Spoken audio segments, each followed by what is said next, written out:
Recording. Welcome to February of 2022 and the Making Bank program, guys. Good to have you here. It's very good to have Trevor here, so I don't have to do anything. No, I'm just kidding. Glad I can help. Trevor, I'm sure you all know Trevor. I'm just going to assume you all know Trevor. This is our first international guest in the program. He's sacrificing for especially the morning call because it's 6 a.m. And he started a really cool idea for us, the Facebook group. I think it's called How to Get Photography Clients. Is that the exact name? Yep. How to get new clients. Yeah. To get new clients. I only have people on that I want to learn from. So I'm looking forward to learning from Trevor. We did a Zoom call to plan this out a bit, and I learned stuff, and I'm thinking about things a little differently just from the call we had. So I'm sure this will help me as well. We're going to cover how Trevor thinks about goals primarily in a different way from the way I think about goals. And I know that I feel like what he's going to say is complementary to how I think about goals and being very money focused. And I think the way he thinks is kind of the way I think, but it wasn't as clear to me as it is now, and it will be clearer. But it's about setting activities and activity levels and being more focused on that than the sales numbers. So we're going to talk more about that, and I think it will be complementary. And I think then we're going to go into a few ways of getting clients, how to start that if you haven't, or good activities to do to get those sources of clients going. Is that right? Is that what we're talking about? Okay. Sounds good. Yeah.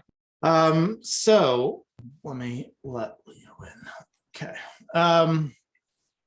So Trevor, I guess, do you want to just take a minute and tell us about your group if I didn't summarize it very well, or how you see that going? I mean, you did a great job. My group is like, I think a bunch of you are in it, but it's how to get new clients. So it's not based on photography. It doesn't have to be from photography, but basically I have a 25 plus year sales career. And a lot of my career was about new clients. And it was about finding new clients and getting new clients and then keeping existing relationships. So I apply that towards my job, like my career as a photographer. And I decided that there's a lot of people that talk about a lot of cool stuff. Like John's got this amazing way to kind of really accelerate how to create money and make money and all that stuff. But there's not a lot of people that focus directly on how do you find those clients. So a lot of times it's not even, there's stages in our careers where when we first start, how do you find clients?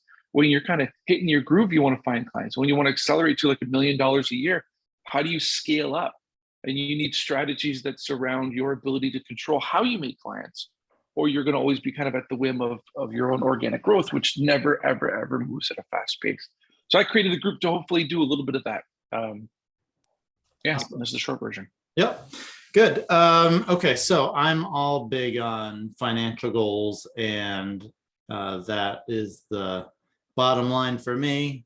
I would say the way it kind of relates to activities is that big goals make me realize that I can't just sit around. I have to be doing productive stuff, because $1 million of photography income isn't just gonna come to me because I have a website and I post on Instagram once a week. I could get it, Mama. I get your breakfast. So that's how I operate. And Trevor, you think that is terrible and that will ruin me ultimately? Yes? No. Oh, okay. So the whole thing behind this, it's funny because I looked at it. You run very, very close to the model that I would run. I don't think you just don't talk about it. I think you do it, but I think you don't talk about it.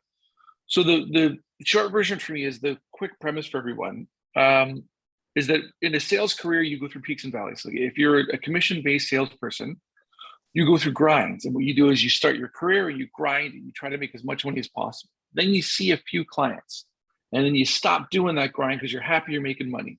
Then that money disappears, and you're like, oh shit, where did my money go? I got to grind to get back up to that spot again. So in sales, it's very, very common. There's a high turnover rate in any successful sales careers, and it goes like this: you grind a ton of activity, but here's, instead of PowerPoint, my PowerPoint, so you guys deal with that. You go like this, ding, ding, ding. You're grinding. You see some return on your investment. Holy, this is good. I am busy. And I say busy because we think as soon as we have a few clients, we're busy. So I'm busy. I don't have time to do my activities anymore. I don't have time. This is so good. Wow, that last client was fantastic. Oh, wait, I have no new clients. What's going on? And then we come up with these weird things where we're like, oh, time of year, must be time of year, must be this, must be that. Oh, weird. You kind of go through these peaks and valleys. So to kind of control that, the focus for me is I don't think about the money as much as I think about the activities to get the money. So they're called revenue generating activities. And what I came up with was a whole strategy around doing revenue generating activities on a very consistent basis that don't dictate that dictate my financial success, but I keep my eye on a very distant financial success. So I set quarterly markers. I do have monthly markers as well, but I don't force them. And then I have quarterly sales markers, and then I have yearly sales markers. But more importantly, I have my activity goals, and I track my activities to a level that I doubt anybody else does. Because I think it's very, very important to have to understand what causes your success. So let me take a step back. Do any of you guys here understand how many clients you have to reach out to get a new client? Anybody? Feel free to unmute yourself. Do you know the number it takes, how many times that you're connecting to somebody in a particular medium before you're able to lock them in as a client? No one. So if you don't know that, how do you know how many clients you need to reach out to get towards your goal? How do you determine what your activity level is that's going to get you to your goal? I'll give you another one.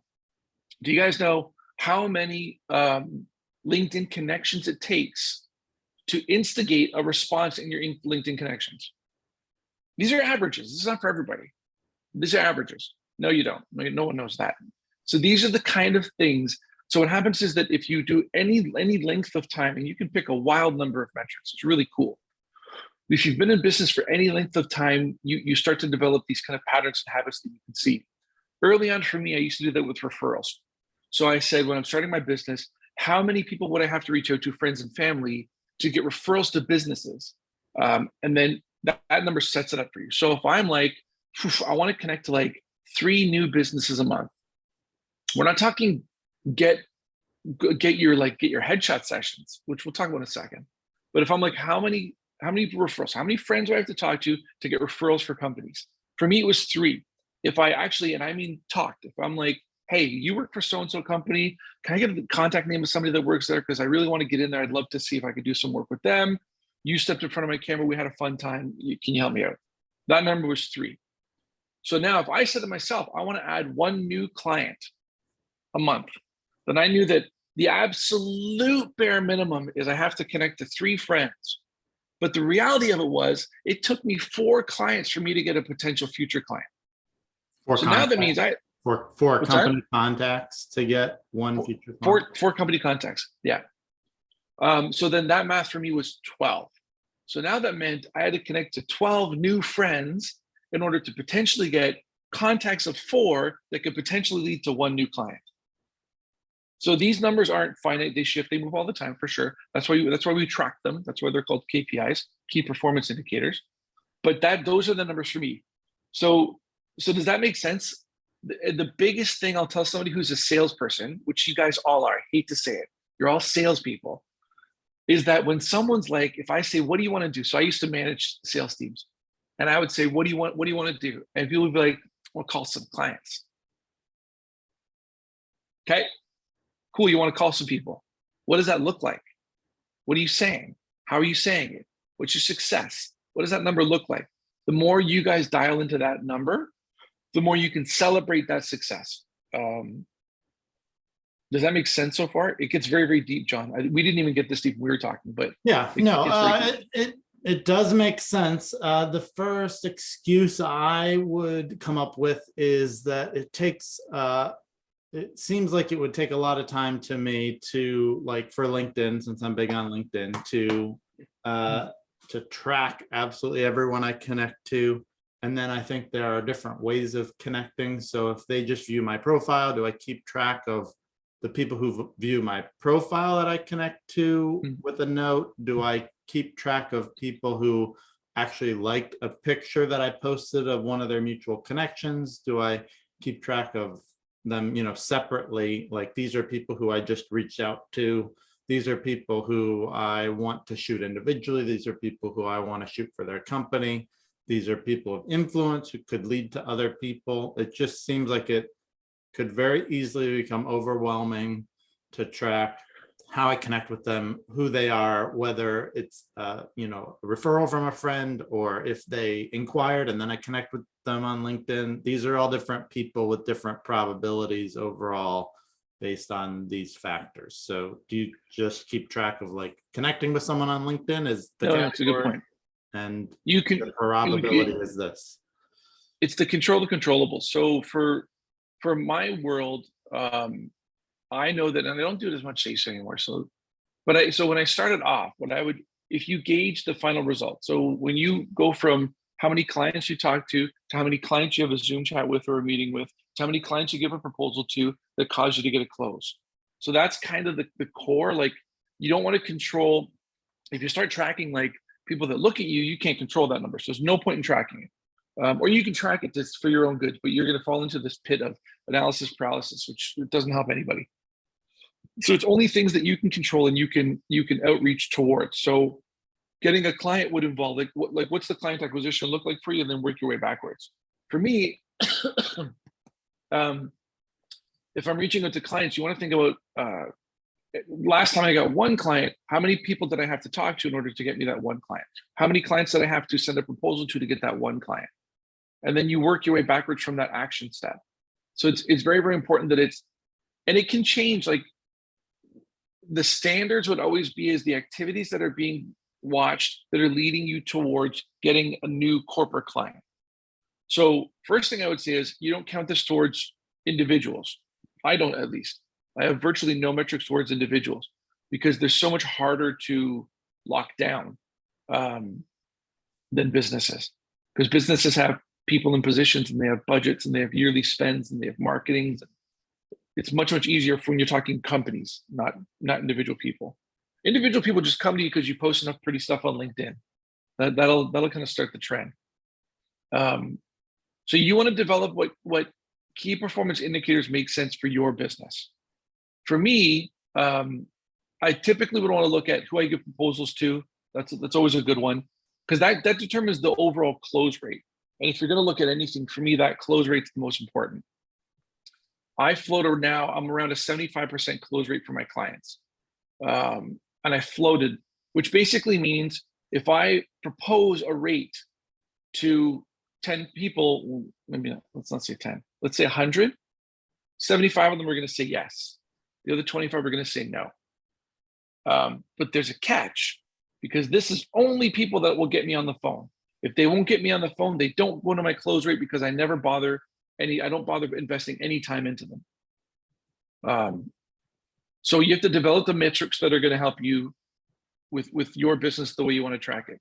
But they all have to be action steps that you are in control of, right up into that close rate. You have to be in charge of whatever that is. It's something that you can sit down in front of your computer and say, I'm going to do activity today. Let me do the activity that's going to get me towards the goals.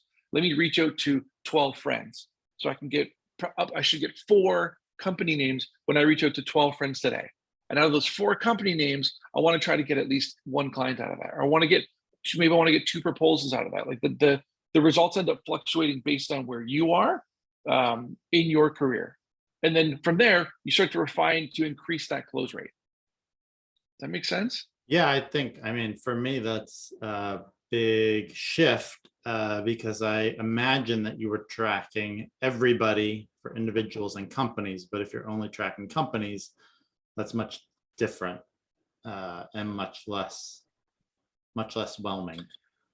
You know what though? You can, I mean, I guess you could technically apply it towards individuals, but my problem with that would be there's so many more variables when you're tracking an individual. And my entire career has been in corporate sales. So to track people, it could be, well, it just to me it'd be a wild card for close rate. Because then it's like, I had a client that canceled because she has COVID. I can't control that close rate. I had another one that canceled because her uncle died. I mean, it's horrible. It's not, I had somebody whose grandma died twice who kept pushing me along. So there are all these weird kind of like scenarios where the close rate can be wildly affected. So I would say I would personally not want to focus on individual close rates. What you could do is you can work backwards and possibly, I'm talking aloud now, just thinking it through. You can try to develop metrics to allow you to connect to more people. A lot of times for me is I always look at success that I can celebrate.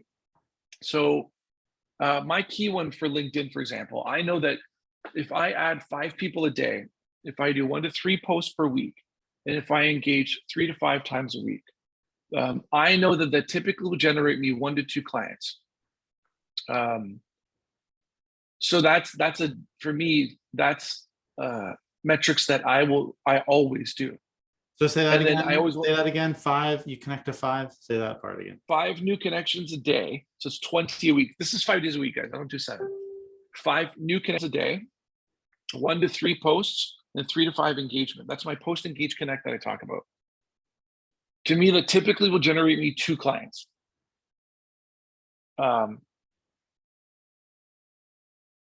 So that's the metric that counts people who you connected to a year ago. That is, yeah.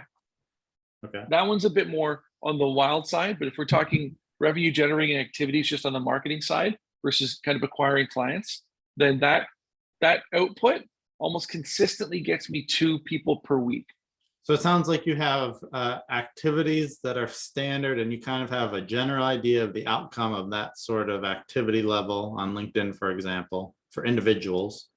Yeah. And then you have more detailed statistics, basically, of the process and the probability of getting a group client. Yeah, marketing and client acquisition is how you want to see it. Okay. So it's marketing's like when you put a Google ad out, you put a Facebook ad out, you put all this kind of stuff out. The whole set of metrics that go along with the activity that you're going to do with that. And then there's, okay, cool, I want to start adding clients today. So if you're brand new, you're going to spend a lot more time on client acquisition, a lot less time on marketing. As your business tends to grow and succeed, and as you kind of hitting a certain point, things might shift a little bit more. You might spend more time with marketing, less time with client acquisition directly. And depending on your market, I used to work in Toronto market in Ontario, which is kind of one of the biggest. So I constantly was always in the client acquisition mode, and I would have I got some huge clients in my time, but I never got out of client acquisition mode because it was fun and easier than marketing. So I kind of switched between the two. Okay, awesome.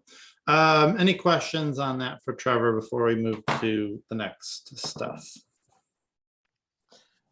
You mentioned 5 connections a day and then 3 to 5 posts. Is that a week or per day? Per week. So it's 5 connections a day, 1 to 3 posts per week, and 3 to 5 engagements per week.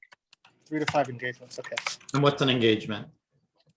Yeah, great question. Do you want me to talk about the whole thing? Does it really the high level? Save it for after what we planned, I guess. And if you can just explain engagements. Sure. Engagements are if you look at your ideal clientele that you've connected with on LinkedIn, engage in their content. So you're going to genuinely engage in their content. So an example for me would be as if I have somebody who is a marketing director for my local city, let's say, for example, because I just posted on one the other day. So, and they're posting that they're doing this new initiative for parks in our city. I'll comment to say, wow, that's an incredible initiative. As someone with a growing kid, I think it's going to be amazing for our city. That's engagement. It's all very, very genuine, very personalized way of saying, hi, I'm right here. Hi, it's me. So it's not saying great post? It's never saying great post. Never. And it's never like, engagement's not an emoji in a reaction. Like you hit the heart or the hands, that's not engagement. The whole reason why we do engagement is you want them to see you. So we have this thing. So our whole thing is for the people that aren't ready to buy today, you need to make sure you're top of mind always, which is where LinkedIn is insane, because it allows us to have an audience that you're always in front of, always. And just to kind of jump into, I'm not going to go fully deeply into LinkedIn, but I referred, what was the number? John, did I tell you how many I referred globally last year? No, I don't think you mentioned that to me. I want to say 18 corporate gigs. I'll double check it, but I'll check it by the time I talk again. I know I didn't get any of them. No, you didn't get it. I didn't have any for your area for sure. But there was 18 corporate gigs that I sent globally last year. And these are people, and one of them was actually, I talked about this before, but one of them was actually somebody who was connected to someone. That photographer liked my post. Their connection added me and asked me to set up a shoot in the US. Do you guys understand that? This to me is nuts. So you as a headshot photographer had already connected to someone, but that connection connected to me because you engaged in my content, and they wanted to book me because they didn't know who the hell you were. That's why engagement is absolute key. Yeah. Oh shoot, that's good. Real quick question Yes. on the engagement. How Go ahead. many Yeah. a week? How many engagements a week, or is that per day? 3 to 5. No, 3 to 5. So, okay, 3 to 5 per week. Okay. Activity goals, guys. I can't say this enough. If you set high activity goals, you have to set activity goals that you're very, very consistent with. I can't stress that enough. Whenever I have somebody new who's like, I'm going to do 20 connections a day. No, because the more you grind, I call it grind, the more you grind out activity, meaning you do stuff you don't really like to do, but you know you have to do it. The more you do, the more you don't like it. It's like when you're a kid, you're told to eat your broccoli. The more broccoli you're told to eat, you don't like it. So when you grow up to be an adult, you're like, I'm done. How that translates for us is when you start seeing business come in, the activity disappears because you never really liked it, and you're forcing yourself to do more than you have to. If you want to, you know, the peaks and valleys, you know, when you guys have ridiculously, if you've been in business for more than a year, John, you know this, I've done this myself. You have months that are insane and months that are dead. You can't figure out why. So I'll give you an example. Last year, I was a healthy 5 figures. This is weight. Consistently. What's that? This is weight. Is this weight? Said I was a healthy 5 figures. Are you talking about weight or Income. sales? No. Oh, okay. Yeah, Okay. no. Jesus, I'm not that fat, man. What the? God damn it. I got to go on a diet because of John. But I was a healthy 5-figure income per month, with the exception of 1 month. And if I broke down the numbers, it was a very consistent. There was very, very few peaks and valleys in my business because I learned what peaks and valleys are because we all have them. But I was able to adjust my strategies and increase my activities in certain months, knowing that 3-4 months down the road, this could potentially be a problem. So I was able to kind of put the juice on and set more. But my baseline never changed. I always do the baseline. So if you are setting goals for activity, don't be like, well, if 5 a day, I'm doing 30, I'm doing 50, I'm going to do 19 posts a day. Posts are hard. Posts are very hard. To do one sucks sometimes for me. And to do a post that doesn't say stand out. Anyone of you has done that? Stop it. Stop it. Stop it. Stop saying stand out. You need a headshot because those do not get you clients. They do not, they will never, ever, ever, ever, ever. I guarantee if you're an infrequent poster, you have not once acquired a client because you said headshots get you noticed. It's not a thing. Side note. Sorry, John, I vented. That's right. I was gonna say 3 to 5 engagements. I feel like if you see content that is like I should engage on that, it's very easy to do an engagement. So 3 to 5 a week is easy. Everything's easy, John. Everything should be very, very easy. And you should, okay, the truth is you should go more, but you can't go less. That's what I'm saying. So the floor is 3 to 5. And it's 3 to 5 every single week. Excuse me. If you look at my profile, I do way more than that. Because now it's gotten to the point where if you're genuinely engaging in the content, you enjoy it. And it becomes something that like you're, oh, hey. And if if you're adding the right people to your LinkedIn, then they're the ones that are doing stuff and they're posting. And you're right there along with them for the ride. So there's one car dealership that I want to shoot everybody, and I've already quoted once, and I was way too high. And I even reached out to the CEO of the car dealership because I know car dealerships historically are cheap, but everyone told me realtors are cheap, and they're a big chunk of my income now. So I want to prove car dealerships wrong. And the owner actually literally said, "Didn't you just quote us?" And I was like, "Yes," and I didn't get an answer. And he replied back saying, "Well, you should know why." And that was it. That's where it ended. So normally there's a part of me that would be like, "You go fuck yourself." But now I'm like, no, I'm not gonna say that. I'm not gonna say that at all. I'm gonna infiltrate the entire goddamn organization because it's a whole bunch of dealerships. It's not like just one. And so I follow the marketing manager now, and we've been chatting quite a bit, and it's all very passive. I never asked for a sale because I noticed none of their headshots have changed since I quoted better part of a year ago. So whatever reason they haven't moved forward with whoever they move forward. So anyways, so I keep trying to slowly infiltrate, and one of them, she's quite active, and she talks about people passing thresholds and markers, and I'm right there with her. I'm right there commenting saying, "Oh my God, 35 years as a former recruiter, that's unheard of. Yay, send." And it's just me saying, "Hi, I care about you. I'm still here." So that eventually I'm going to have a bunch of people who are evangelists for me, which is the goal. And the evangelists are the ones that they go to their boss and they're like, "This Trevor dude, and when you quote us, he's way too high, but he's so good. He seems like a nice guy. I know him. Now I like him because of his post. So I feel like I trust him. So we're ready to buy." That's good and purposeful, but and Hector had this, I've started getting people saying, "Hey, I posted on my Facebook, I need a headshot," and I asked for referrals, and one of my friends, suggested you. I was like, "Who's that?" "Jessica Smith." I'm like, or a more unusual name. I'm like, I know I've never heard that name before, but they're recommending me, so that's good. Jim has a question, and then I have a quick question. Then we can move into a few things to get going on to get clients in a new way and what we need to be doing. Trevor, when you say you connected with that marketing manager and then you start a conversation with her, you're just saying that you're commenting on her stuff. That's where your conversation's existing with this person, right? You're just engaging with her content. Yeah, so there's a date rule. We don't talk about this too much. So there, a lot of the engagement you're going to have with somebody is very much like dating. You want to think of it as LinkedIn is its own. You want to think of LinkedIn as a networking group. I talk about this in my group all the time, but LinkedIn's like a networking group. So imagine you have a bunch of strangers, and this is a good way to set your mentality for this whole thing. You have a bunch of strangers in a room, and you want to go talk to people because that's why you're in a networking group. So what happens? You walk over and you might walk over to a group that's talking and just be like, that's the reaction. Does that make sense? Group of 5, you walk in, they're making a joke and you go, that's clicking the reaction button. And you're married. And I'm married. Yeah, I'm married. Okay. Yeah. But that little laugh, there's the point. You got married with that little laugh. That's amazing. Yeah, that works, right?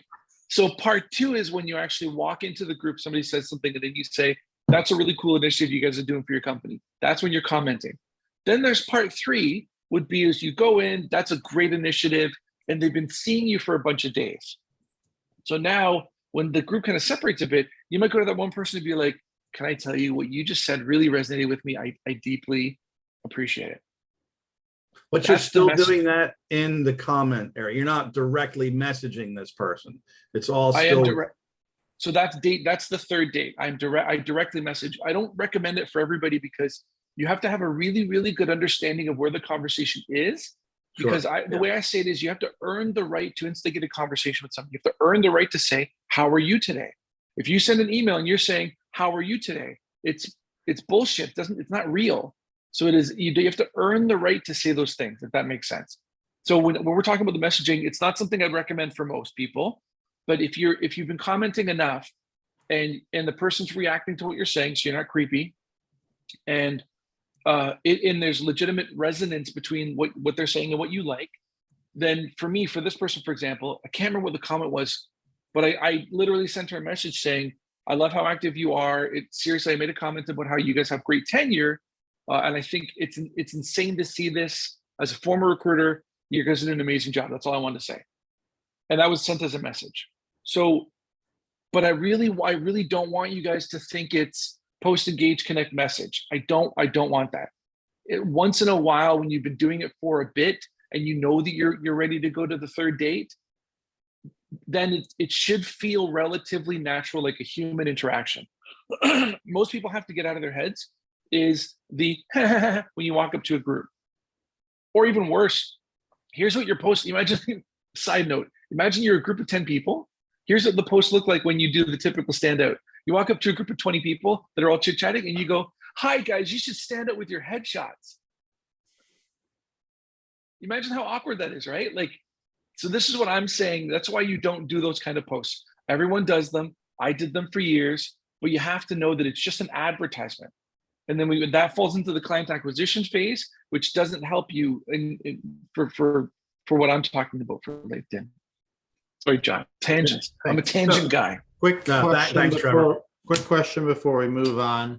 What happens if you're doing the activities for LinkedIn and it is, doing a quarter of the kind of clients you want? You're getting a quarter of the clients.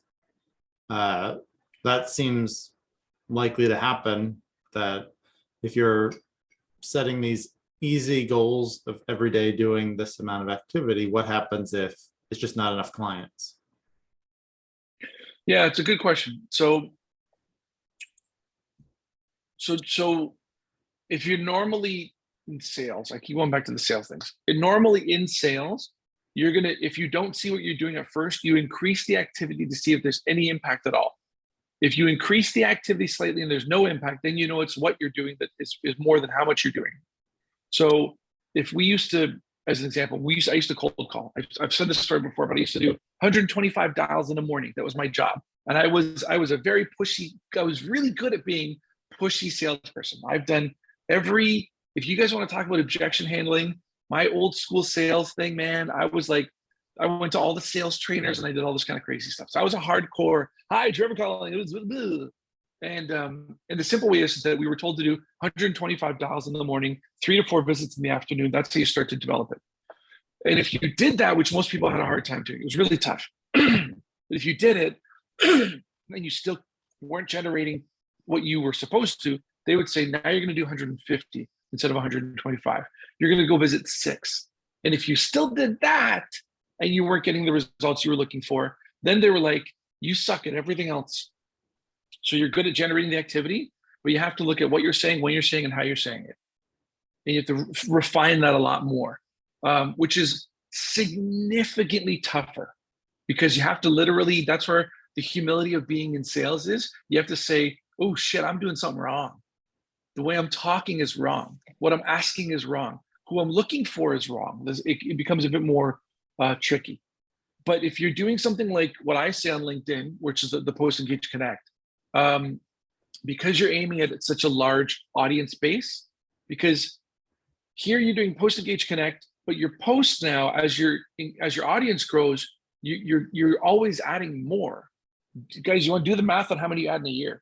If I'm saying 5 a day, that's 25.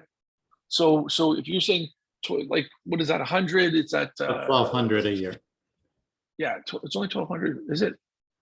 Oh yeah. Okay. So if you imagine that you're doing that, that's if you're adding the right people, that's a lot of people. I think my actual LinkedIn, because I have it turned on so people are following instead, because I don't accept invites from photographers. Sorry, everybody. But which is a whole other thing. But I think I'm at 12 or 13,000 people, if my connection list, I think. It's funny because you got a lead for a corporate job from being connected to a photographer, and saw your, I guess he's connected to you. That was the thing. He's following. Never mind. He was connected to me for sure. And that's a whole other thing. The reason why you don't want to be connected to other photographers, I posted this in my group, is because when the instinct is connect to all my photographer friends because I like all my friends. And then you see your friends post and you're like, I want to hit like. So what happens is that because you're engaging in their content, LinkedIn's pushing it back up to you a little bit more, not too much. Don't go thinking it means that you're gone forever. It just pushes their content up. So Ivan, I love Ivan's stuff, for example. I'm connected with him. So I realized that the more I'm clicking on all my friends' photographer stuff, the more my feed is getting cluttered with photographers first. Which makes it So when harder we're to talking about, engage. right. Yeah. So when we're talking about engaging, it becomes this whole tricky mess. Okay, cool. Thanks. That was all good. You ready to move on to the, how many sources do you want to talk about? Sources for new clients. Yeah. I mean, I talk a lot. So I can talk about one really, really well. Let's try to do like three. We said 3 or 4. Do You said want three. to- You said three. Three, Yeah. three, okay. So we'll try to do like 10 minutes on each one. And feel free to ask Trevor questions about each one. We'll stop at the end. So if you need clients and you don't have them, and you're a typical awesome headshot photographer, what's the best first way to get clients? Free shoots. Mhm. How do we do that? So you see And how that- does that relate to activity levels and all that? So the free shoot thing, when I first started being a photographer, I liked it so much I was shooting a ton of people. And then the salesperson in me, after an entire career of sales, I would be talking to somebody and I would be like, oh, hey, so they would mention a company and I'd be like, oh, it's a cool company. What's that company you work for? The company does this. Tell me about your job in the company. My job is this. Because I was a recruiter as a headhunter. It's my job as a headhunter. Sounds super cool, but it wasn't. And it was, I'm used to getting people to talk, which sounds weird because I do all the talking mostly, but I'm good at getting people to talk. So I would get this person to talk. And as she was talking about the company and what she does, I was like, that's really cool.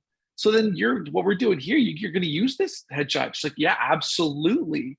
And then because we're nearing the end of the session, having fun, rocking it out, a couple good shots, cool. It doesn't really matter if the shots are good, matter if the mediocre is okay.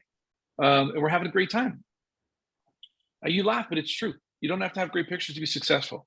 I can point out a dozen people I know that are either not great photographers. There are a dozen people here. Is that? Yeah, no. I know all these faces too. So I know you guys all do good work, but don't let it fool you that you need to have a kick-ass portfolio before you're really making money. It doesn't make sense.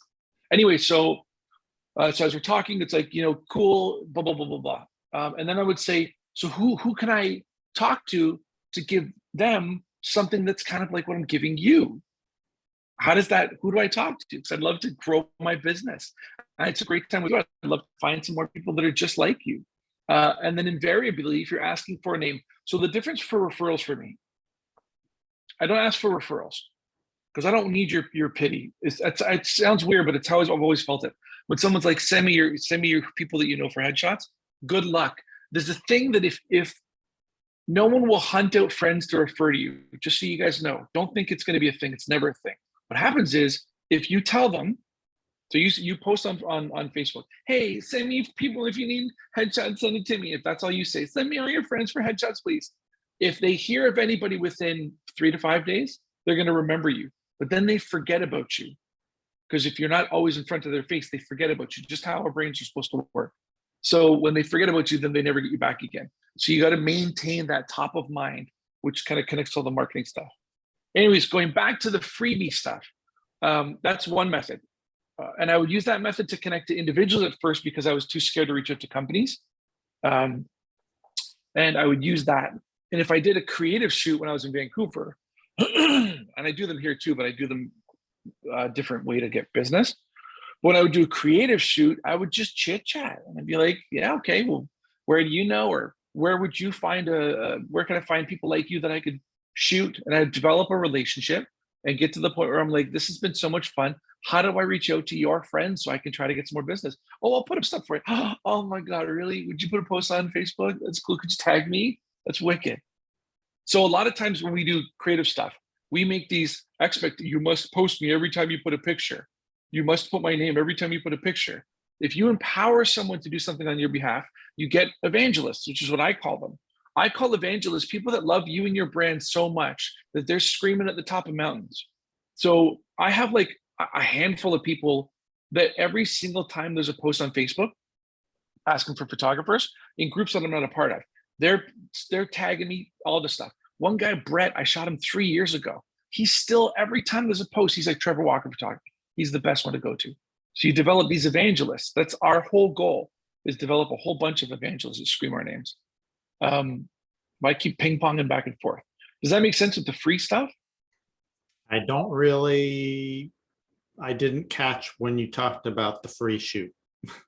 Is the Oh, where are you talking about a free shoot? Is this someone you offered to come in for free, or I guess I should have split. Yeah.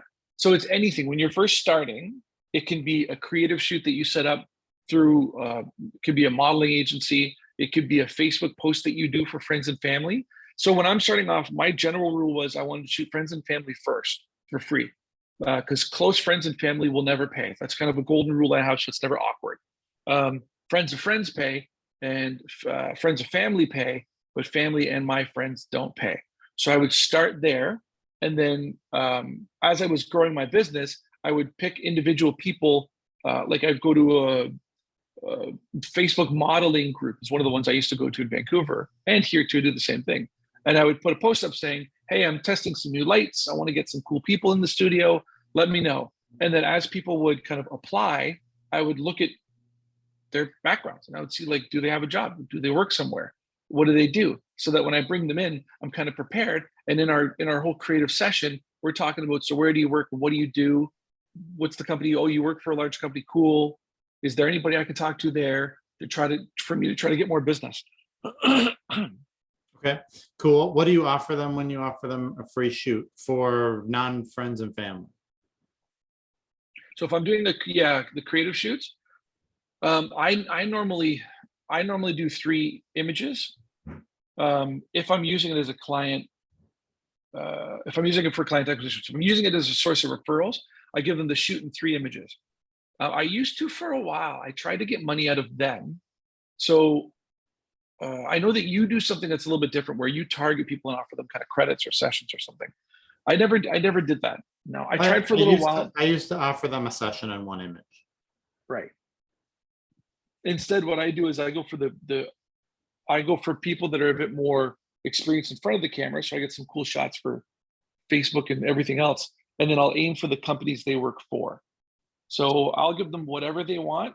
So one of my best ones, for example, was I shot a realtor.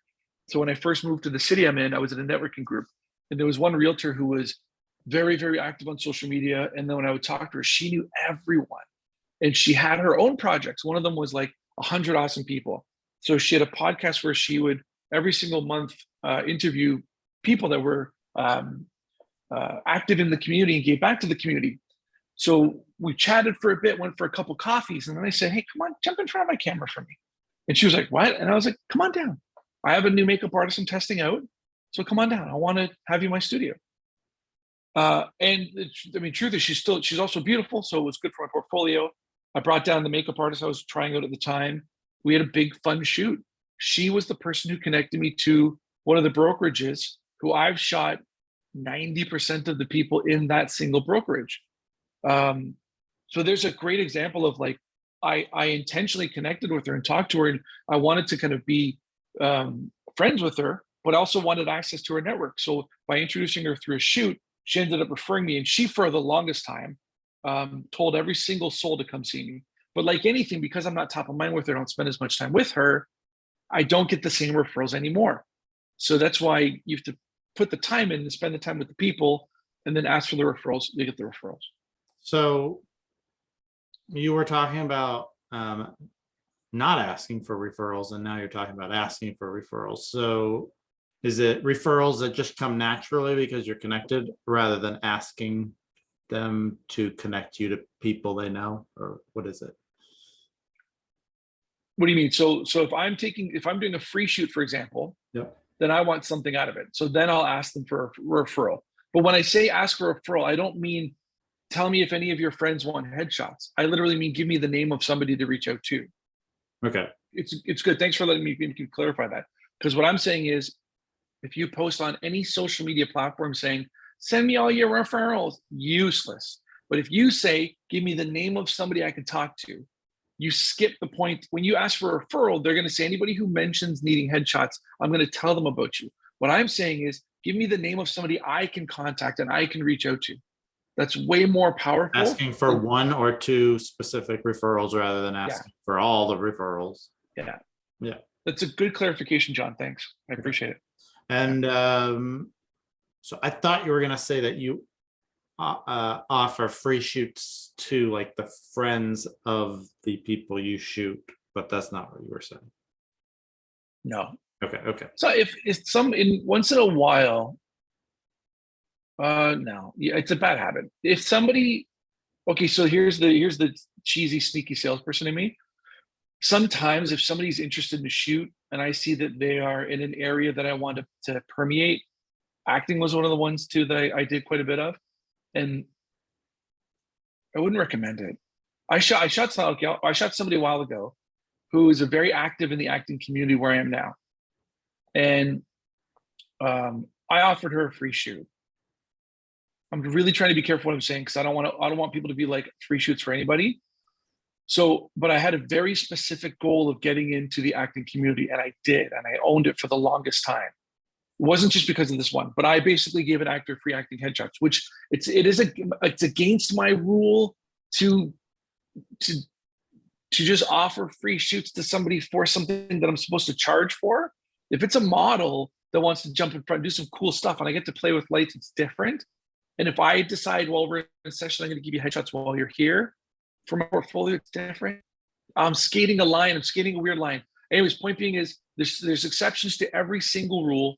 And one of them, sometimes you might strategically say, just because I want to get into where you are, I'm going to randomly offer you a free shoot.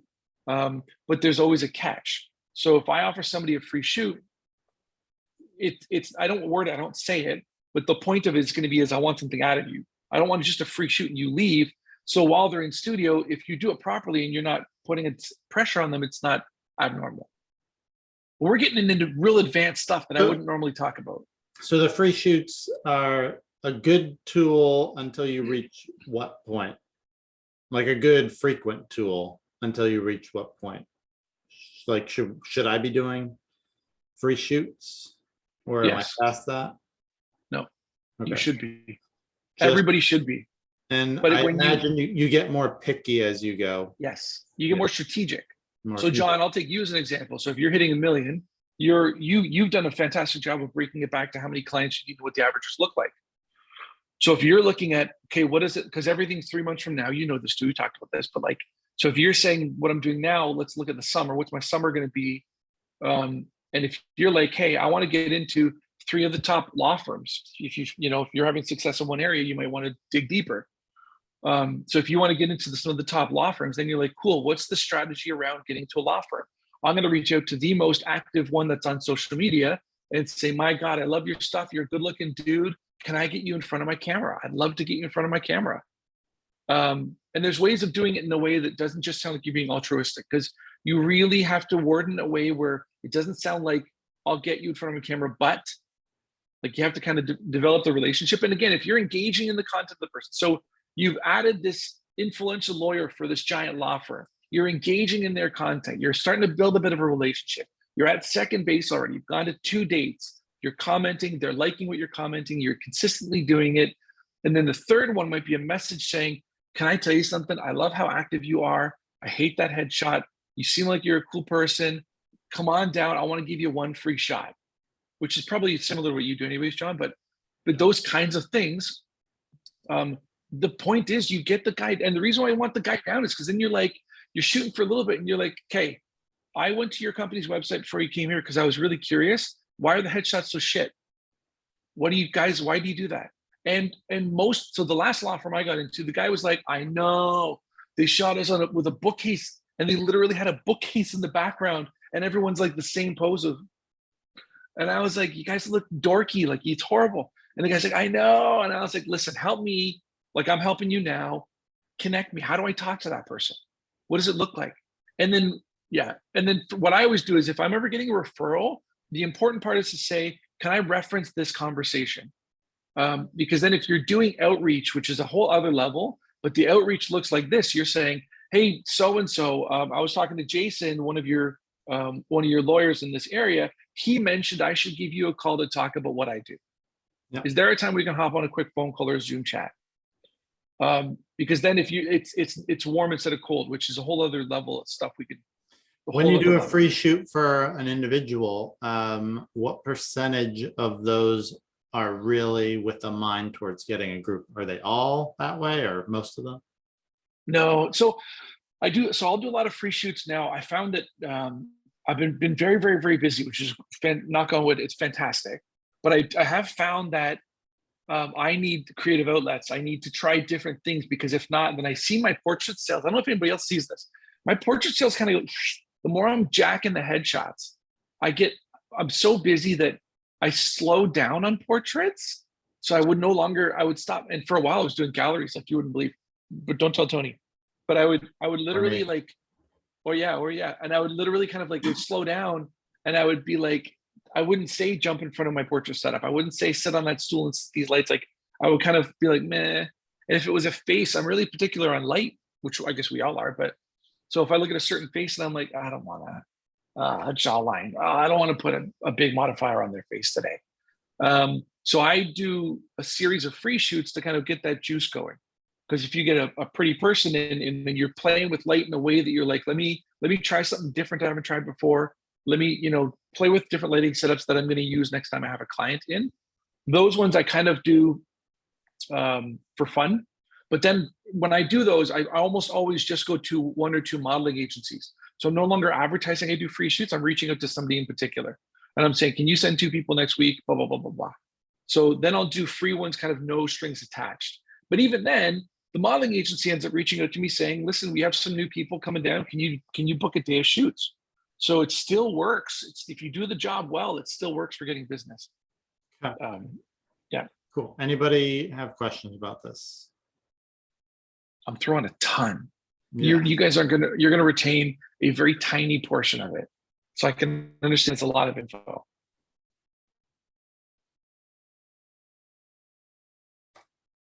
Question. Can you hear me? Yeah. Yep. All right, awesome. One thing you mentioned while you're saying that you're talking to people during your shoots, and it's the way that you word things in order to get those referrals. Can you elaborate a little bit more on that? Because I feel like I do a lot of shoots like that, but I don't get the production that I want out of it. Yeah. So you're doing a free shoot. You have a person in front of you, and our job is to make people more comfortable in front of the camera. So how do you get people to be more comfortable in front of your camera? You get them to talk about themselves. That should be a staple. If you don't do that now, ding ding. But so the conversation is typically, so do you work? Yeah, I work at XYZ law firm. Oh, wicked cool. I know that place. Yeah. I shot a guy from there last week. If you have, and you look for common ground. So then and what happens is it's no trust, like, buy. I keep saying this. Someone knows you, they'll trust you. If they trust you, they'll like you. If they like you, they'll buy from you. So what you want to do is establish that trust. And a key component of trust is, oh, so-and-so, you know so-and-so. Oh, I know so-and-so, they're great people. Or, oh, you shot with another law firm. Oh my God, I'm with a law firm. So you want to develop a bit of a relationship. So what I do is say, what do you do? Tell me a bit about your job. And then I kind of ask them questions that are meaningful for their job, which you're going to see the theme. This is the exact same as engaging on LinkedIn, where you're like, I work for a law firm. What do you do? I'm a whatever. I'm a lawyer. Okay. Or if it's probably not a lawyer, it's probably more like a clerk or something. Oh, I'm a clerk. My God, that must be tough dealing with all those lawyers. It's very, very tough. So you kind of naturally kind of walk through where they are, what do they work with? And then you're like, do you guys do headshots there? You guys shot pictures before people? And then they'll be like, nope, I haven't shot pictures before. Last time we did it was 6 years ago. And then you kind of like, oh, well, is there a person I can connect with? Because I'd love to give them the same thing I'm giving you. So you kind of like make it a natural progression that towards the end of the session, so you're not cluttering things up early on. You're building trust over the course of the session. You're making them feel confident about their pictures. Then you're also getting more confident with the questions you ask. And there's an inevitable threshold where you want to say, okay, cool. This has been awesome. From sounding like your company doesn't really invest in headshots, who can I talk to there that'll give me an opportunity to tell them and give them the experience I've given you? Yeah. Does that make sense? Yep. Thank you. All right, I want to move on to a second source of clients, and I will keep it to 10 minutes. I will cut you off mid-sentence. Oh yeah, it's like, just cut me off. Just mute me. That's it. What- I'll talk what's forever. What's the next thing?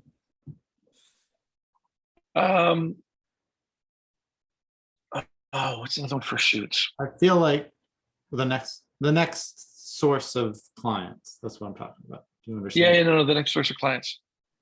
So Why don't you go over LinkedIn and the connect, engage, whatever that is. well, I was going to say not for profits, but yeah, that we'll save that one, I guess, eh? Because the other one lately I've been doing is not for profits. I shoot so many not for profits, and then I advertise the shit out of it. So let me talk about that one, John. I can talk about the LinkedIn instead if you want. Okay, no, go ahead. I was thinking that free shoots was one thing that we could do. And then I thought, This isn't free. okay, good. Yes, go for that. So I don't shoot not for profits for free. I charge them all money. But what I do is I do outreach to not for profits to offer them a severely discounted rate. So I just did one. It was $450 for 3 people. Sounds like nothing. But I picked it on 2 days after. I was literally like, they were talking to me a long time ago. And then I was like, if we shoot day after tomorrow, I'll do it. And no one can book my calendar for 5 days. I kind of block a week off. But then I shoot them for money. And then while I'm there, I'm like, hey, do you mind if I really kind of post about this? Because I love the stuff that we're doing. I haven't posted this content yet, but I will. And then I shoot behind the scenes. I find out what they're all about. And this gives me content to put on all social media. And I do so much not-for-profit for paid. In the past year, I've done Kelowna Gospel Mission. I've done the Easter Seals. I've done a whole bunch for Dress for Success kind of stuff, like a whole bunch of not-for-profits, and I've shot all of their headshots for money, not for cheap or not for free. But I utilize that as content for me. And it feels good. I mean, the legit is it has to feel good. And then I'm allowed to use that content and post them. And it makes me look like I'm very, very active in the community, which again, as you're doing all of this on LinkedIn or whatever platform, you're engaging deeply and everyone sees that. And they're like, Trevor, that's an awesome thing you're done. And just like John did, everyone thinks you're doing it for free. And I'm not. So I'm still making money for sure. I'm not making bank. See what I did there? See? You're aware of the But word. but I'm doing it in a way that I'm making money and that I'm utilizing that as a means to kind of post more. So these are, would you give a discount to a nonprofit who asked for a discount just the same? Or is it only if you ask, you suggest it to them? If this is going to take away the genuine feel of it. If the not-for-profit is one that I have a belief in, I'll 100% give a discount, because I legitimately like, if there's something like Dress for Success is one thing. When in my old career, Dress for Success, I think it's global, but basically they provide clothing for people who can't afford nice clothes. So companies will donate suits and they'll and all these like professional business attire, and then they'll give it to people and they'll teach them how to do interviews. So when I was a headhunter, we used to donate to that all the time. And then they reached out to me, and they're pretty small where I am. They're not big, but I like what they do. So I'm like, yeah, I'll give you a discount, 100%. What am I shooting? 20 people a year. And I gave them a pretty solid discount. Let's talk so about yeah, that. John, I was curious about that. So you're donating for that organization, you're donating it to the people they're helping. Yeah, for that specific organization, yeah. That's individual. So usually it's a group on a given day though. Usually it'd be a group, yeah. But in And this case, it how was much for of the a actual. discount are you talking about? I don't talk about my rates with Per them. percentage, is it like half? No. off, Like or- I'll tell numbers to you guys, no problem. But so I basically say, what's your budget to them? And then from there, I'm like, what do you guys normally? Because they always have a budget. Everyone has a budget. And I would say, what's your budget? And what did they say? $4,000. I put it in Headshot Hot Sauce. It was $4,000 for up to 20 people a year. No, sorry, it was $4,000, 10 people a quarter. So there's 40 people, up to 40 people a year. And I did it for $5,000. So it's a sizable discount off my rate. But do you tell them that? Oh yeah, yeah, oh yeah, Yeah. oh yeah, oh yeah. Like a lot of times, what I'll go in and I'll be like, because it's a lead in. We're in a different topic, but whenever we're doing negotiations or you're kind of talking about numbers, I start with what's your budget for every single human being, and if they don't, if they're like, oh, we don't know, then I'm like, I'm expensive. I'm the most expensive. So for what you're saying, if I told you 15 grand, does that sound about right versus the quotes you've been getting? So in this case, it's for the not-for-profit. I would say to them, like when they're like, how much? I'll be like, listen, I know you're not for profit. I'm not. So I know that I'm going to be way, way, way more expensive, but I love what you guys are talking about. And I really want to see if I can make this work. What's your max budget that you have right now? And they'll be like, we've been told it's only 4 grand this year. And when it's not for profits, it's not a negotiation for me. It's either an I'll take it or I won't, because I utilize it for marketing. So that's where when they tell me the number, most of them will literally be like, they're not sale, they don't care. They're like, here's what we're told that we have. That's it. And sometimes it works well. I actually had a not-for-profit that paid me to shoot all their staff thousands and thousands and thousands of dollars because they're a Christian not-for-profit that, man, they make profit. They paid me a ton. But I always lead with, you know, I'm going to be, you're a not-for-profit. I'm going to be way more. So what is it? I want to help out. Okay, cool. Any questions on that? So basically it's shooting for some money and to help them because it's only ones that you support, and for social media to make you look like a good guy. Well, I like to think I am a good guy too, John. Jesus. But To yes, show, but to answer your show question, how good of a guy you are. but that's what it's a legitimate thing for sure. There was a one thing I did off topic, but I did I did free headshots when COVID started because my studio was closed. As soon as it opened back up, I offered free headshots, and it got me on national news. And it was an insane backlink coming for website SEO stuff. But that's what kind of had me like, ooh wee, I want to be in the public face a bit more. How do I get my stuff out there? Do you put anything about this on your website? No, never. I wonder if that would be a good idea. Like, That's actually not a bad idea. supported the suit, the dress for success thing, the Easter seal, Yeah. blah, blah, blah, just like I like that. like clients, like corporate. Yeah, clients, yeah. but like not. I like that because a lot of times people put logos of companies they worked for, Yeah. and I don't like that. I'm always like, because it's always like, did you work really? Did you really work for, or was it just like one-off person that you shot from that company? So now you're saying you worked with that company. But I love what you're saying. That's actually a great idea. Because there's I so actually many. wonder if you're doing it consistently. I would want like a counter under the dress for success thing. Like I've photographed this many participants in dress for success, and I would be like 42 or Right. I don't know, update it. I don't know. Just think if, well, you're talking about social media use, you might as well put it on your website, I would think. That's a great idea. Okay. Taking that one. Good. All right, let's do one more. You have something else?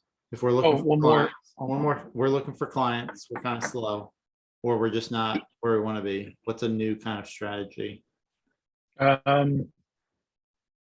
okay, here's another one if you're looking for clients. I said this to people before. If you want to start off, if you're not scared of outreach, reach out to every single brokerage that's a real estate brokerage, offer them a preferred rate. If you're looking for clients, you offer them a preferred rate. You can offer them a one-time shoot, but realtors are like cats. Getting them in one spot's almost impossible. But reach out to the small. So what I did, if you reach out to the smallest brokerage, and if they have a marketing department, most of them don't. They're kind of, everyone's all free.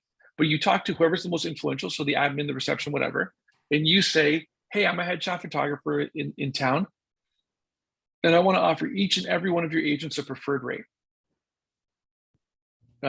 If you're starting, you give them a pretty aggressive preferred rate, tell them it's an aggressive preferred rate, and then what I would recommend is you say, you guys, because normally these places, they all have weekly powwows where they physically all get together and they do it through Zoom or whatever. And you say, I'd love 2 seconds next time you guys are all chatting just to talk real brief about what the preferred rate is going to look like for each person. that did very, very well for me early on. It's done so well that I don't do it anymore. I have one client that's been with me from the beginning that I offer them a dirt cheap kind of rate, but it's done so well for me that in real estate circles, I have people that they call me the headshot guy for realtors. Like I'm the guy. And it's a real cool place to be because it's gotten to the point now where I don't offer discounts and realtors are booking me because they feel FOMO because all of their friends have been with me. So now they're like, I'm going to come in too. And Trev, can you also shoot some team photos? And can you also shoot some outdoor photos? And can you shoot some kind of cool photos? And it all started off because I decided I want to permeate one industry. So for me, I offer them a preferred rate. So it's small brokerages. So the number of people who are getting the aggressive preferred rate is small. And then when they're friends from other brokerages or they move, they don't get that anymore, but they still tell everyone about it. Yes. Yeah. Ding, ding. The key is small brokerage for sure. Cool. Any questions on that? How aggressive is that preferred rate? It depends on where you are in your business. So for me, I had just moved so 4 years ago, I moved to a new city. I didn't know anybody. I have no family, no nothing. So if my first rate for them was 150, including one picture, which sounds like, oh my God, but it was so much of an aggressive rate. They sent everybody to me. Now with that same one company, I'm 300 with 2 pictures. I just keep raising it over time. And my usual rates are I'm 290, 140, 290 for the session, 140 per image. So I need to bump them up a tiny bit more, but they send me, I don't know, I looked at this number, 2 to 3 people a month currently, and I shoot maybe 2 to 3 realtors a week now. So for that first company that you went into with this aggressive rate, you go in and you talk to whoever, they agree. What do you just like set up a different calendar and they're all coming to you, right? As like one-off shoots. So you just set up a calendar for them and say, here, go in here, or do you give like a code or it's like, okay, so this is, Joe's real estate page, come in here. So I built up, yeah, it's a great question. So I have a special page for each one of the preferred rates. It's an actual page on my website with the specialized acuity link. So it's a link for the scheduling program I use, and it's a link just for them. And the difference is that, so when you get better at shooting, the benefit to doing these things is that you reduce the shooting time. So now for me, if I'm doing a preferred rate, it's a 15-minute session because I can get some pretty damn good shots in 15 minutes if I think they're dead-end clients. Dead-end meaning the chances of them buying more images are really, really low. But with the realtors, it was always a minimum 1 hour shoot. 1 hour for this one brokerage I'm thinking about has always been the staple. And 1 hour normally will get me a couple extra sales out of it. But yeah, so I set up a website, a page with their branding on it, speaking directly to them, breaking it all down just to them. And I have banners of their coworkers on the top and bottom. So they're seeing what they're going to get. And they're like, oh, Trevor did that shot. And that's what I do for the ones I'm giving preferred rates to. And you cover your standard pricing? Do I talk to them about it? Yeah, you tell them it would be this, but this is your rate. I do the old this with the line through it. Yeah.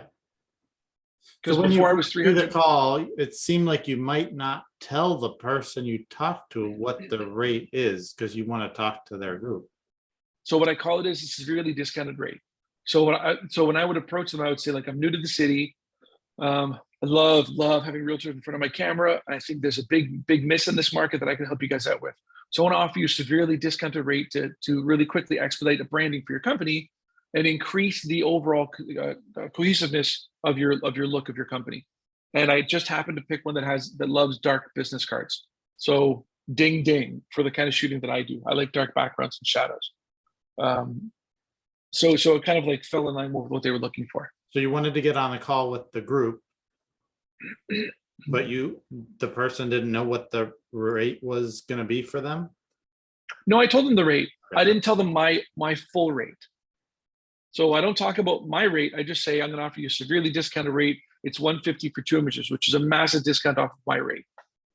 Okay. And then I kind of say, then go kind of thing. So for the nonprofits, you tell them what it would be, and then you tell them the discount. But for this, you don't tell them the rate. No, you technically can, but I've never done it before. Not for real. Realtors are like the salesiest salespeople, but they're kind of like gerbils. Like if you tell them certain sales professionals, so car salesmen or other ones. Sorry, Tony, but if you sell cars, they're sales durable. So if you tell them it's a deal, they're so quick to jump on it because you told them it's a deal. So with salespeople, you can talk a very different language. You can be like, dude, I'm going to go crazy. I'm going to give you crazy. And they're going to be like, oh, crazy's good. I like crazy. So you can be very aggressive when it's salespeople and they just care that there's a deal. There's been people that literally would ask me just because they want a deal. Give me one more picture. I know a lot of cool people. And it's like, that's where you have to figure out if it works for your business. But salespeople are kind of the easiest because if you just say, here's a carrot, go chase it, they'll be like, oh, it's a deal. All right, cool.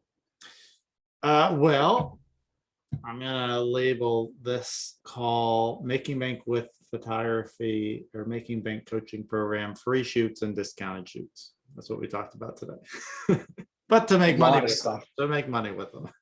I got one more question in that because I think there's a difference. So with the nonprofits, typically the nonprofit is paying for the headshots, where realtors, they're paying for their own, correct? Yeah, realtors are always individual. There's no overseeing body that will, like a brokerage won't pay for their realtors to get pictures ever. If Okay. you've ever gotten that, you will. Except Compass.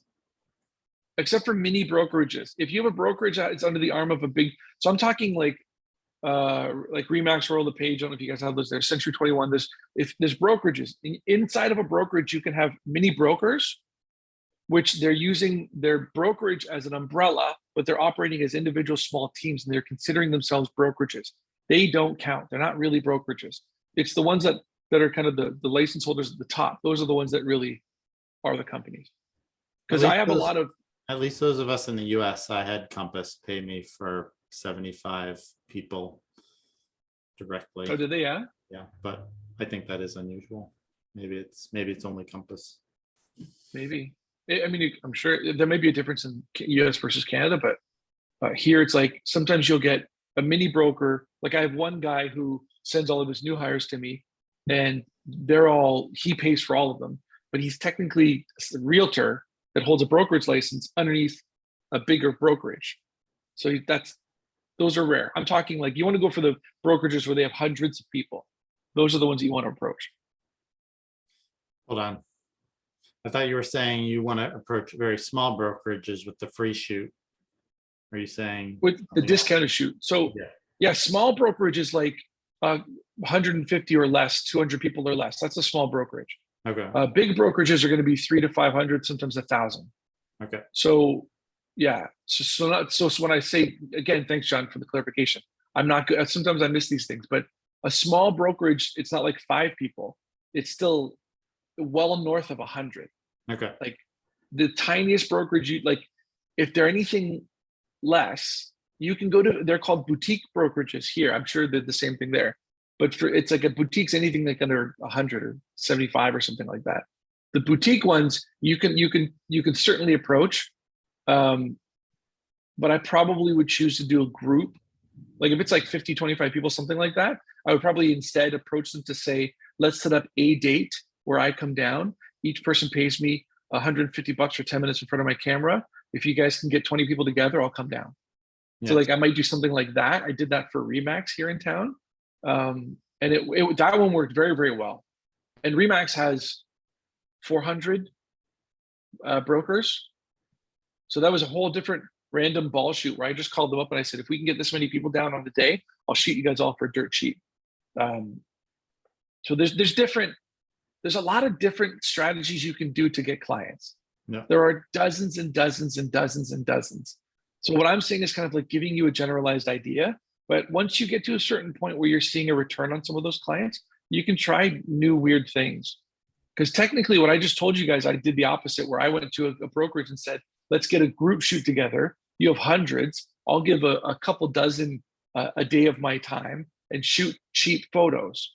And that on its own really launched me with that one particular brand because all their coworkers are like, what's that picture? I had a guy that put 3 billboards up with his picture from a lightning fast session. That billboard got me a ton of business. Yeah. Okay, cool. Thank you, Trevor. Yeah. Any last questions for Trevor about anything? Did I throw too much info now? You guys are all like, "Woof." Yeah, too much value. It's a lot. It's like a fire hose. know. But it's all great stuff. I do have one question there though. So when you go into this small, 150 people, you have your preferred rate. How have you ever experienced that, okay, another company comes in, now they know what that preferred rate is? How do you keep from staying majorly discounted rate for people? So it's a great question because I actually stole that business from another photographer, and I steal a lot of business from other photographers, not intentionally, but it sucks to be them. So it's twofold. It's twofold. If there is a point person, this is going back to old sales stuff. If there's a point person, so for me, there was a marketing manager. So the marketing manager in this one brokerage is now a good friend of mine, but he was the one responsible. So every time they would onboard somebody, they would sit down with him. He would be like, we're going to give you your cards. We're going to give you your signs. It's going to cost you this much per month. By the way, you need new headshots because you're suck. So he was one of the ones that I maintained a relationship with. And in sales, I remember I told you guys I used to cold call. I used to pound calls constantly. And then after I'm done the phone call, I would go and visit a bunch of people. I would literally have people that are influential in businesses I work with. I would do monthly lunches with them where I'd be like, hey, dude, let's go grab a bite to eat. And this guy happened to become a good friend of mine, which made it even better because we talk about evangelists. He would never recommend anybody else because he just likes me. No trust, like, buy. So if you get that like component, you keep the client. So it's kind of like a maintenance thing for the clients that give you a good return. And if they don't, you stop going. So for example, that dude left the company a year, 2 years ago now, and I don't keep up with the new person because if you look at the business card wall in this brokerage, it's almost entirely my pictures. So now it's at the point where they don't want anybody else. They're like, I want this dude. This is the guy I want to go to. And all their coworkers are saying, go to Trevor. So I don't have to maintain it as much. But in the beginning, yeah, I'd say if you can find a point person that's influential in the office, offer to go for coffee, offer to go for lunch if you want to maintain that relationship. Cool. That might not be for everybody. That might not be. Or really take your chances. It sounds like a lot of this is not having an ego, like not being afraid to put in some work, doing what to be paid for to get.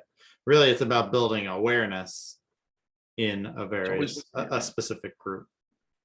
It's being top of mind. If you're not top of mind, you're going to get forgotten. Doesn't matter how good. This is why when we all talk about how good our pictures need to be, it doesn't matter. Sorry, guys, doesn't matter. The better you get, the more you can do with that. The more you can charge, the more you can do a lot of things. But as you're growing your business in the early stages, your ability to take an amazing photo means very, very little in your ability to attract clients. Top of mind and people who have experienced what you do. Yeah. I think what we do is like, you could know Trevor and like Trevor, but you just won't know how awesome it is, even if you really love the pictures, because the experience is part of it. Right. That's where the trust comes from. No trust, like, buy. So if they can trust you, and like and trust are interchangeable, know you, trust you, like you, buy from you. If they like you, they might not buy from you, but if they like you and trust you, they're going to buy from you. If you ever ask somebody to refer a mechanic, no one ever says, go to VW on Smith Street. They're incredible. They say, go talk to George at VW. George is a really cool guy. I like him a lot because they know him, they like him, they trust him, and they buy from him. So that's how we develop relationships. That's what your marketing's doing. That's what your LinkedIn's doing. Everything is getting people to know you and then like you or trust you, and then like you or trust you, and then buy from you. No trust, like, buy. Yeah. All right, awesome. Trevor, you can stick around if you want. I want to do wins, but you have to go. That's fine. I have to go. I can hear my kid yelling upstairs. So I gotta go see my kid. But thanks, guys. It was a ton of fun. All right, Thanks, Trevor. Thanks, Trevor. Bye, guys. All right. Jim is in the top left for me. So Jim, win from the month. Okay, I shared this with John earlier. My win for the month it was not really what I would normally consider a big win. I was sitting in the studio the other day, and after we went through, and she bought 3 images, and I'd love to sell 6 or 12 or whatever, but it was a great session, great person, loved everything, got some good testimonial content out of her while I was there. But I just sat down after she left and thought, wow, 3 images, the whole sale was $775. A year ago, that would have been like, 150 for those images. And I just realized that overall, where I am now compared to where I was last year is a huge win, because I have the confidence that people are going to pay me the prices that I'm asking for. And they're enjoying it, and they're thanking me. And I just thought it was a huge win, even though it wasn't this big money win. It just felt great that, New normal. doing what I really want to do. People are excited by it. They're happy by it. And if I did 775 average with everybody, most people buy 3 images. That's not a bad base, and just go up from there. It's very cool. It's awesome when you feel like you're charging more than you are comfortable, like completely comfortable with, or you were comfortable with not long ago, and they're thanking you. I found like the appreciation kind of goes up. Yeah. Thank you. It's like you just spent 2,000 with me, so thank you. Yeah, exactly. But that's cool. That's cool. Different spot. I'm next in the row, so I'll go. I'd say the biggest win for me over the last month was my biggest group in 2 years now because of COVID. It's only 13 people, but it's 6,850. It's also cool, and I'm not sharing this with everybody because I want everybody to know, but it's Gannett, which owns USA Today, and it's their top people, as I understand it, their top 13 people. So it's a major media company, which is, I think has good potential to be people of influence who could lead to much more. So it's a win. Okay, Kay, tell us. Unmute first. All right, so I'm just starting, so I don't know what to say. We're looking for a win from last month. So last month, we opened, we finished the studio. So it was crazy because this guy, he booked, and we have the studio halfway. So in 2 days, we had to finish it, all. So, and then it was crazy because I think I spent more time making him the coffee than the picture, taking the picture. Because I swear it was 10 minutes. He said, oh, I love this one. I want that one. I said, okay, perfect, done. So yeah. It's a skill to be able to shoot someone quickly. So that's good. Yeah. So. And so it's a new studio and it's all set up now? I'm sorry? The studio is all set up now? Yes. Okay. Yes. Awesome. It's done. Welcome. All right, Judy.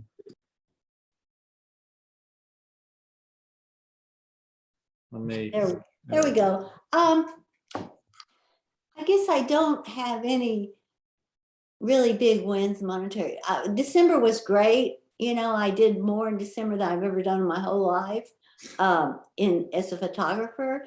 January's been pretty minimal, but one thing that I do consider a win is last fall, after I broke my arm, I kind of didn't post at all, and I kept thinking, oh, I need to post a link, and I need to post, but it was this kind of barrier that I couldn't get over. And then I started listening to Trevor, and I did a post the other day, and I feel like once, you have this barrier, this resistance, and then once you do a couple of things to break that resistance, it's then it becomes a lot easier. Mm-hmm. So that happened in February, but I would consider that a win because I really, think following, posting on LinkedIn is really going to be a cool thing to do. And I did raise my prices, but I haven't had any, any takers from that yet. But but I feel better. I feel better. I feel like I'm not being exploited. At my lower prices, I feel like why am I doing this? And now I don't feel that way. You know, like Jim said, I feel more, you know, adequately compensated, although I Yeah. still have a ways to go to get the prices up more, but I just feel a lot better Yeah, about you should be happy when someone books and not feel exploited when someone books. exactly, or feel exploited when you're doing the retouching or you know, whenever in the process you start to feel exploited, then something's not right. Yeah. So Okay, good. that's Yeah. me. Yeah, I think LinkedIn can be big, big for you. I'd like to see you post video content. I'd love that. I've got some video content. I've got a hang up on that I need to get over. So You're I'll work great on you're that. great on video. I've seen some Facebook lives or whatever. It's good content. All right. Aaron, are you there? You getting up yet? Getting coffee? I'm not up yet, but I'm here. Okay. Do you have Um, a win? yeah, I guess so. January, I had quite a few cancellations, COVID related, including some big group jobs. But I've managed to kind of follow up with those and get those nailed down for this month. So it feels like a win, getting the Yeah. year back on track after a rough start. So I have a 20-person shoot this week, a 40-person next week, and got back some of the individuals that had to cancel as well. So Awesome. that's good. And then also this month I'll be going to TNT and one-to-one pricing after having put it off for about 2 years.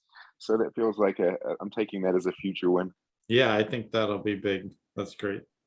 Yeah. What is your one-to-one pricing going to be? I'm thinking something along the lines of 245, 250 Yeah. to start. And then Yeah. once I get the whole process down, I'll bump it up from there. Cool. Awesome. Leo, how are you? I'm doing all right. I don't have much in wins to report this month, but I'm looking to make sure that doesn't happen next month. Okay, I'm sure you have wins. I think what you were doing with the sign out in public is potentially leading to stuff. I would guess that would lead to stuff. And I think it's just awesome that you took action and were getting out in public. You know, Yeah, I think totally. And taking that step is really good, even if that activity doesn't really pan out.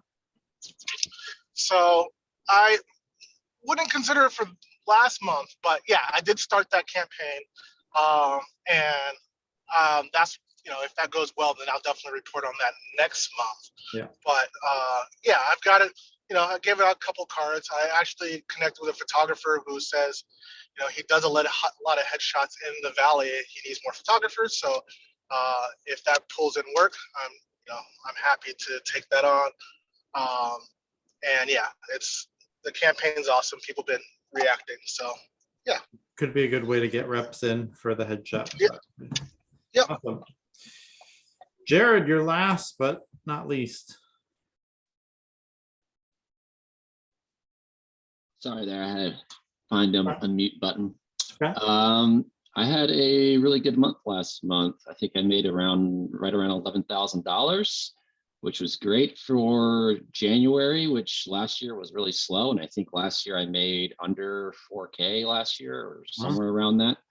So, going over 10K in the first month, that's usually kind of slow, was definitely a nice win. I was pretty busy, and then I'm already got quite a few sessions and everything already booked for February. So things are looking like they'll be good this month as well. So good. Awesome. Glad to hear that. Yeah, January, I learned that January is typically a slow month for photographers.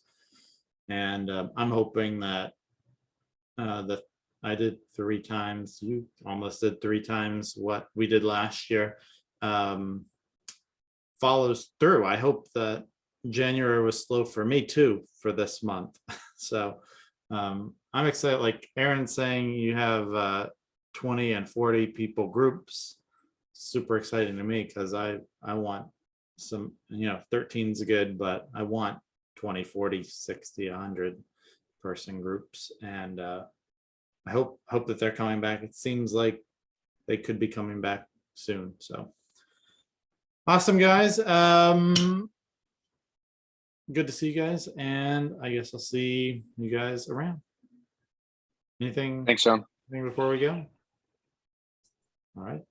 Take care. Thanks. Bye. Hey, guys.